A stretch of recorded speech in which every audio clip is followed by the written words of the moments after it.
Hey guys, what is up? It is me, Pagey, here once again with another video on The Flash Season 8, but just the Arrowverse as a whole, because this storyline started in Arrow, moved through a various amount of other shows, and the latest update is on The Flash. So we are moving into the final 2 episodes of The Flash in the coming week, or The Flash Season 8 in the coming week, with us seeing the proper introduction of Dr. Mina Darwan, aka Fast Track, as well as the reintroduction of the original Eobard Thawne, played by Matt Letcher, in the latest episode. But one storyline that played out on the side of the most recent episode, the Beast storyline, that no one saw coming at all, was the supposed finale to this Diggle cosmic Green Box, aka Green Lantern storyline that was started back in the Arrow series finale, like around 2.5 years ago, roughly. Now, of course, last season we saw Diggle show up throughout the Arrowverse shows in like a tour de force or tour de France around the different cities that the shows take place in,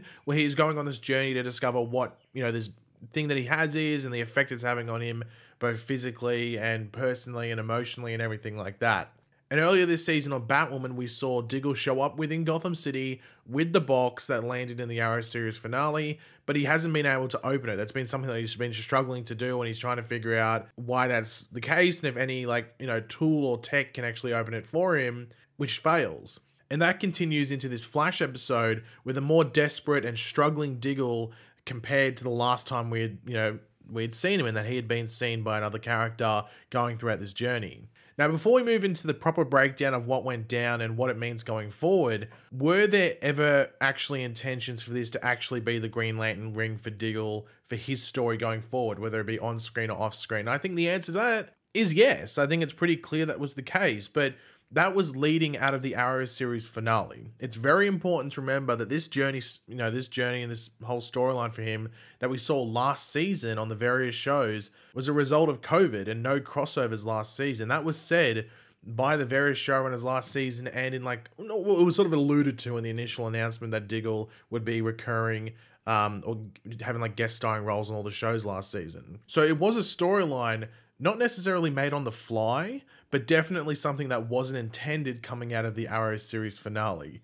We know that they had to get the okay and permission from Warner Brothers to include that scene in the Arrow series finale, and you don't see a Green Lantern ring, you don't see Oa, they don't say Green Lantern ring, it's just a green light, and they had to get the okay for that, which suggests that it was meant to be something different coming out of it. So it seems that the original intention was that Diggle would go away and continue what the Arrow, the Arrow finale set up, but then he was dragged back into things as a means to be like a binding tool for the Arrowverse in a time in which other characters could not, which I think caused the change we saw specifically play out in the most recent episode of The Flash. Now, am I saying that oh yeah, if COVID didn't happen and they were able to do a crossover, normally in a year and a half since the Arrow series finale, would he have been showing up floating and, covered in green energy? No, that's not what I'm saying. What I'm saying is that wasn't the intention leading out of the Arrow series finale for him to be included last season on this odd journey and everything like that. I think what was meant to happen is that it was like a loose end, yep, this is what he goes and does, and if we want to bring him back, we can, but there's no straight up desire to do that at this point in time. But of course, as we saw in the latest episode, after this journey in which Diggle is, trying to figure out what to do, he turns to Eobard Thawne in a pretty much I'd say last ditch attempt to find a solution, and luckily for Diggle, Thawne is able to help. However, he wants to see what is inside this box that Diggle has in return for assisting him, so Thawne has some motivations on the side. Now, it was during this time that Diggle snags a bit of luck with Thawne's expertise assisting in this matter, and Thawne just does name drop galore. He just name drops a lot of things from the comics, which connects to what is being offered to Diggle to the within the larger universe as a whole. Now, it is suggested that Thawne is pretty much trying to bait Diggle into accepting the offer, especially something that we'll talk about towards the end of the video, but in a way in which the cube is still left for him to use, which obviously isn't the case. We know that if you watch the episode, which is where you get a lot of what Thawne is saying to Diggle, that we will bring up in order to attempt to, push Diggle into accepting this offer presented to him. Now, throughout this episode, the object that Diggle has is now referred to as the cube. I think they might have said that on Batwoman, but I don't think that was ever said previously to that. I don't think at the very least. But anyway, one of the first things that Thawne brings up is that it is a transmatter device or a transmatter cube, which had the power to travel across various realities. So at this point, we're going past whatever a Green Lantern ring would allow Diggle to be able to do. Like pretty much straight out of the gate, we're just jumping past that. Now in the older comics, this was a means that was used to cross Earths or realities, specifically the Transmatter Cube, that's what they called it. Of course, it ended up being sort of cancelled out due to Crisis as like, well, the Earths merged. But at later points, like other forms of like transmitter tech were used throughout the comics. But I think the cube aspect for the most part was lost. Like that was a pre-Crisis thing. Now, the next thing that Thawne brought up was that the cube itself was created in an area called the Aurora of Worlds, which is where at the time of the creation of this term, the 52 Earths of the multiverse were located.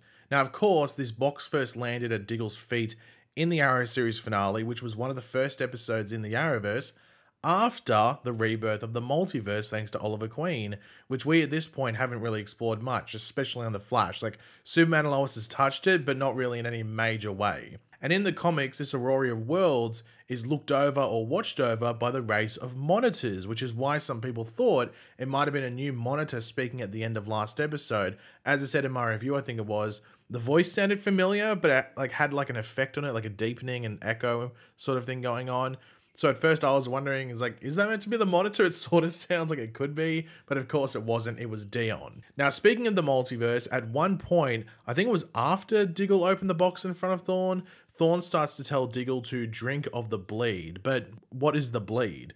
Well, the bleed is a void in the multiverse between realities that has a sort of like blood-colored tinge to it, so hence the name. But another connection to the bleed is then brought up by Thawne when he mentions Mandrak, I think that's what he said, who Thawne claims was the one who hid the bleed inside the cube that Diggle has had. Now, Mandrak is otherwise known as the Dark Monitor and was the antagonist in the Final Crisis storyline in which he sought to like devour the multiverse and was actually able to feed off the blood itself in order to boost his own power. So that makes you wonder, they're saying that like, you know, that thing exists, you know, so is that a tease for anything? We know that they did the Monitor in Crisis, you know, and the Anti-Monitor, so they can do that if they wanted to. Now, whether they'd get the same actor back is another question, but like, we know that there was an intention, like a straight up intention to do a follow-on like crossover storyline to Crisis. That was said after Crisis ended, is like, yeah, we have a crossover plan, or a plan for a crossover that follows on from the events of Crisis. It's not just another one like a random standalone one, sort of like Elseworlds, that maybe then leads into Crisis. Like, this one was meant to follow straight on from Crisis, and a lot of people thought it might have been like a final Crisis sort of thing if they wanted to do that, you know, type of story. So this doesn't mean they're straight up setting it up, but maybe it's a bit of a tease. Maybe they might go, hey, we can do this if we wanted to, and I think it'd be pretty cool, especially if this was some sort of setup in regards to that. But that wasn't the only like tease to like a potential like storyline that they could adapt to the Arrowverse if they wanted to, because when Thawne also says that cubes like the one that Diggle has only appear to certain people with certain potentials to make a dent in future proceedings, he also name drops Cosmic Odysseys. Now, with Cosmic Odyssey, that's a storyline from the late 80s that features John Stewart's Green Lantern as a main character, especially towards the climax of the storyline. Now, this storyline also features the New Gods, Darkseid and his allies, which connects to another thing that Thawne brought up, which is the Source Wall, which Thawne is pushing Diggle to sort of break through, with the Source Wall being on the outskirts of the multiverse, with this being what potentially could have trapped Diggle and given access of the cube to Thawne, as the Source Wall sort of like, well, it just traps people who aren't fit to pass through it. Like, there's a power source on the other side, you know, the Source Wall sort of explains itself. So if you're not fit to go through, you get trapped on that wall, and that's potentially what Thawne was pushing Diggle to do, because he didn't think Diggle was worthy of it. Or at least he was, you know, betting against the odds. I mean, there's probably less odds. You're less likely to get through that wall than to be trapped in it, if you know what I mean. So Thawne was definitely playing with those good odds. But of course, as we know, Diggle turns down the offer and throws away the box. Now, of course, when we see Diggle throw the box away, it sort of like teleports elsewhere. So will this cube ever be seen again? It doesn't like explode or, you know, evaporate and just like destroy itself. It goes somewhere else. Now, I have seen some people say it will just go back to Diggle, as he proved in that moment he is still worthy of that offer. But I think that would almost be silly and just very unlikely. Like, so unlikely it's not funny. I'm like, well, what was the point of all that? Like, Diggle turned it down. But I can understand what people say where they're like, well, what he proved in that moment by turning it down is that he is worthy of it, which I can completely understand, but he completely threw it away and didn't want to access that power and everything like that, because for him personally as a character, this journey hasn't really been worth it. He's sort of lost who he is. So why would he want to become someone else? He was happy being who he was. So I just don't see that happening in regards to Diggle randomly getting this box again. However, could it be seen again?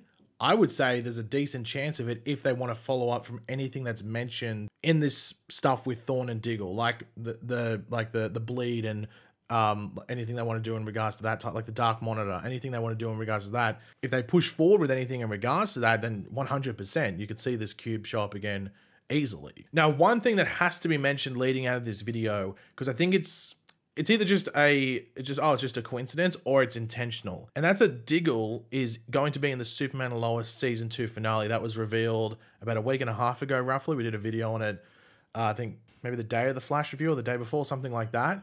Now, this makes you wonder, does Diggle alert Superman or someone else on what he saw through that whole event with Thawne? You know, maybe it's a cosmic threat that's there, or just something that he saw in the future relating to Superman. It's like, I have to let them know what's going on here. You know, I didn't accept this offer, but if there's any good I can do related to that, I'm going to make sure I do it. Because it is important to remember that the finale for Superman Alone was originally going to be this coming week. So less than a week after the Flash episode, with Diggle, you know, doing what he did and seeing what he saw. So from this point, like what, in like 3 or 4 days, the finale would be airing. So it makes you wonder, was this always intended to be a connection, that Diggle would show up on the Flash, this stuff would happen, and then he'd transfer or take some of that information he might have learned over to Superman and Lois? As I said, it could be a coincidence 100%, but it could have been planned. And also, we know in that Superman and Lois finale that General Lane is going to specifically state how, you know, Superman and Lois as a show fits within the Arrowverse. He doesn't say how it relates to the Arrowverse. He says how it fits into the Arrowverse. That's the actual quote from Todd Helbing. So I'm very curious to see how that plays out and Diggle's role in this, and whether that means Diggle's meant to sort of like play on into Superman and Lois season 3. That makes me wonder. Because of course there's still that Justice U show that he's meant to lead, which is still in development. That hasn't been cancelled. That's still in development. So we'll have to wait and see, but hopefully there's some connections that go on, because that'd be pretty cool. But yeah, guys, thanks for watching. Hopefully you enjoyed the video. If you did, it'd be awesome. You could drop a like on it, show support. Let me know in the comment section down below your various opinions about everything we went over. Do you disagree with me that they never had any intention for this to be a Green Lantern thing? Because I think they did, but it was never meant to be anything that was overly developed. It was meant to be something that mostly was off screen, but you might completely disagree with me, which is fine, but let me know your thoughts down there in the comments. And of course, if you are new to the channel, make sure to subscribe, and I will catch you guys later. Goodbye.